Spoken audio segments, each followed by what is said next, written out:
topik kita hari ini yaitu jurnal umum. Tapi sebelumnya Ibu ingin membagi kalian ke dalam 3 kelompok, di mana satu kelompok itu berisi 3 orang. Dibagi ya, bagi sendiri aja. Baik Ibu. Nah, kelompoknya sudah dibagi. Sekarang Ibu ingin menampilkan sebuah video, dan di akhir video nanti akan ada diskusi.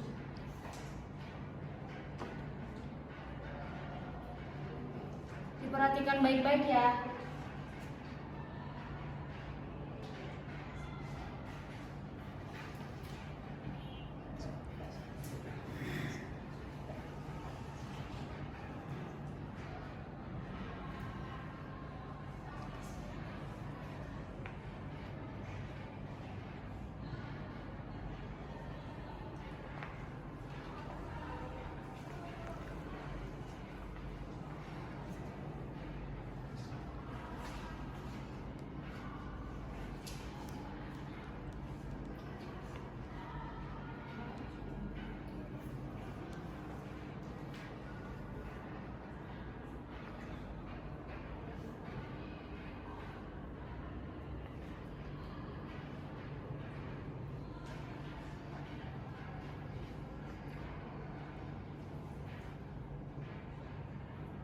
Oke. Di sini kan yang terakhir itu ada pertanyaan. Bagaimana cara membuat jurnal umum yang benar? Nah, sekarang Ibu ingin satu orang untuk menjelaskan bagaimana cara membuat jurnal umum yang benar.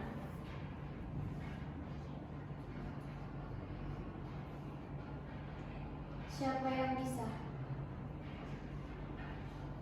Oke, Farida silakan. Cara membuat jurnal umum yang benar itu ada. Yang pertama, kita itu harus memahami persamaan dasar akuntansi. Nah, dalam pembuatan jurnal umum yang benar itu, langkah pertama itu kita itu harus memahami bagaimana proses dan mekanisme dari persamaan dasar akuntansi. Yang kedua itu dengan mengumpulkan bukti transaksi. Jadi semua bukti transaksi dalam satu periode itu dikumpulkan untuk diidentifikasi. Jadi setiap transaksi itu diidentifikasi, baik itu pengeluaran, pendapatan dan sebagainya. Dan yang terakhir itu membuat jurnal umum.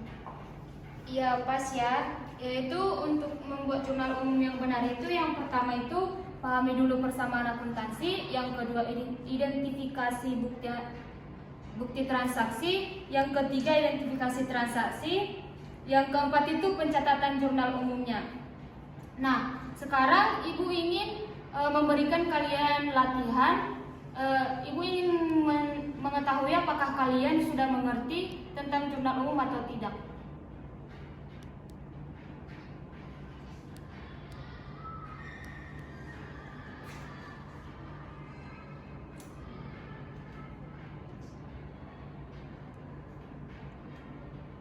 Ini soalnya dikerjakan secara berkelompok ya.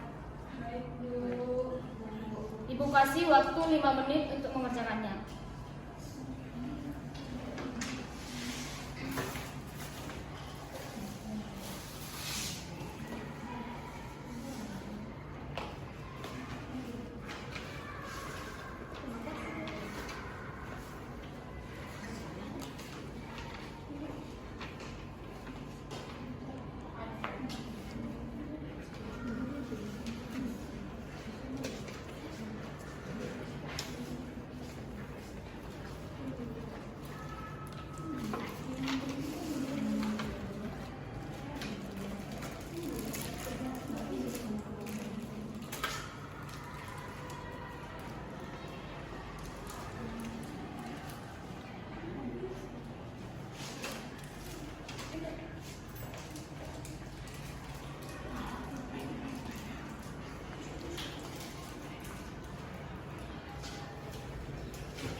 Oke,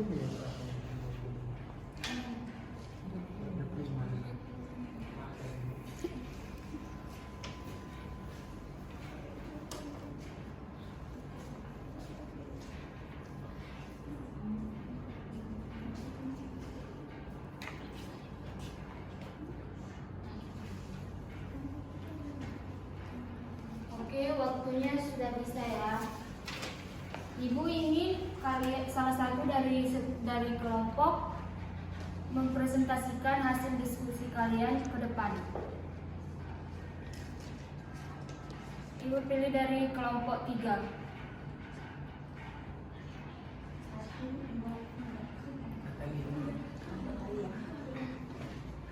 Ini mau coba Maju ke depan. Oke,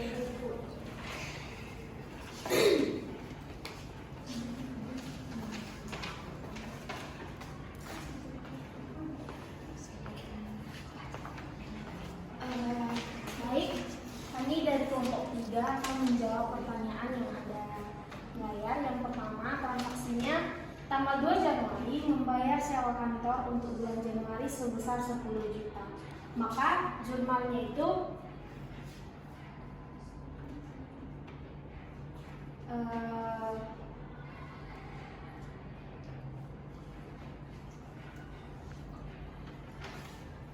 sewa di kantor di debit sebesar 10 juta dan juga kas berkurang sebesar 10 juta di sebelah kredit. Lalu baru soal nomor 2, tanggal 5 Januari 2020 menerima uang muka dari klien PT XYZ sebesar 25 juta untuk jasa konsultasi yang akan dilakukan selama 3 bulan. Maka jurnalnya itu biaya sewa sebesar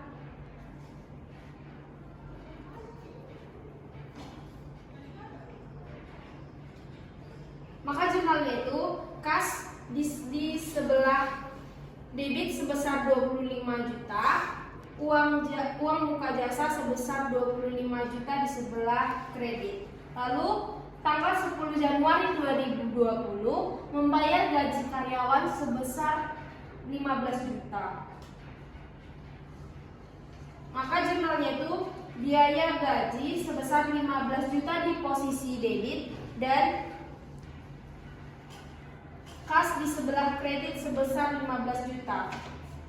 Selanjutnya, pada tanggal 15 Januari 2020 menyelesaikan jasa konsultasi untuk klien PT LMN dan mengirimkan faktur sebesar 40 juta. Maka jurnalnya itu piutang usaha di posisi debit sebesar 40 juta dan pendapatan jasa sebesar 40 juta.